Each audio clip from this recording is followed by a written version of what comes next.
नमस्कार मंडळी. सूर्यापासून मिळणारी ऊर्जा ही एक शाश्वत ऊर्जा आहे. घरगुती, कृषी आणि कृषी औद्योगिक उपयोगासाठी सौर ऊर्जेचा व्यापक वापर केला जातो. सौर ऊर्जेवर चालणारी साधनं म्हणजे सौर कुकर, सौर ड्रायर, सौर फोटोव्होल्टिक प्रणाली, सोलर विद्युत कुंपण, पवन ऊर्जा, जलविद्युत ऊर्जा यांचा वापर केला जातो. विविध शेतमाल वाळवण्याचं प्रमाण वाढवणं यासाठी सौर ड्रायरचा उपयोग होतो. उत्पादनाचा दर्जा सुधारण्याच्या दृष्टीनं सुद्धा सोलर ड्रायर विकसित करण्यात आले आहेत. नैसर्गिक संवहन सौर शुष्कामध्ये हवेची हालचाल नैसर्गिक पद्धतीनं होत असते. सोलर फोटोव्होल्टिक तंत्रज्ञानामध्ये सोलर सेलवर पडणाऱ्या सौर किरणोत्सर्गाचं कोणत्याही पर्यावरणीय प्रदूषणाशिवाय थेट विजेमध्ये रूपांतर होतं. पर्यावरणाला हानी न पोहोचवता पाणी उपसण्यासाठी सोलर पंपिंग पद्धत उपयुक्त आहे.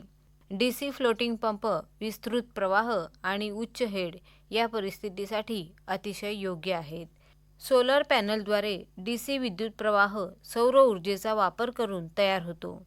निर्माण झालेला विद्युत प्रवाह बॅटरीमध्ये साठवला जातो. बॅटरीला एनर्जायझर जोडलेला असतो. तो मोठ्या प्रमाणात विजेचा दाब तयार करतो. हा प्रवाह कुंपण तारेला जोडलेला असतो. जेव्हा एखादा प्राणी किंवा वस्तू कुंपणाच्या संपर्कात येते तेव्हा संपूर्ण संच एकमेकांना जोडलेला असल्याकारणानं त्यांच्यामधून विद्युत प्रवाह सुरू होतो. त्यामुळे झटका बसतो.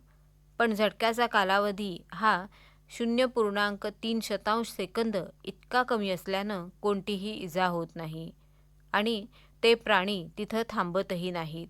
त्यामुळे आपल्या शेतीचं रक्षण करण्याच्या दृष्टीनं सोलर विद्युत कुंपण हे अतिशय उपयुक्त ठरतं.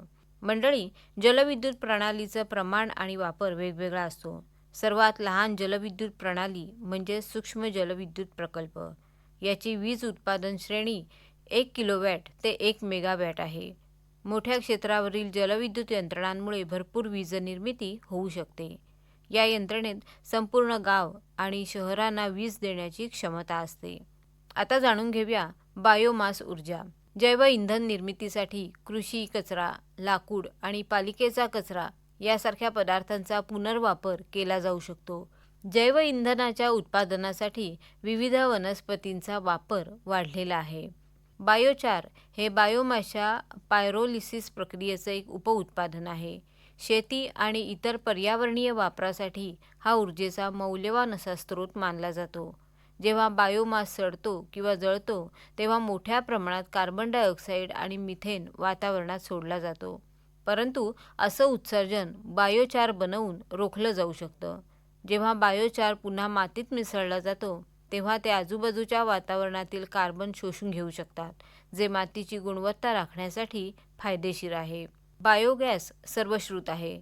हा एक अक्षय ऊर्जा स्रोत आहे, जो विशिष्ट जीवाणूंद्वारे सेंद्रिय पदार्थांच्या विघटनामुळे तयार होतो. शेतीतला कचरा, अन्नाचा कचरा, जनावरांचं शेण, सांडपाणी यापासून बायोगॅस तयार होतो. याची स्लरी पिकांसाठी पोषक असते.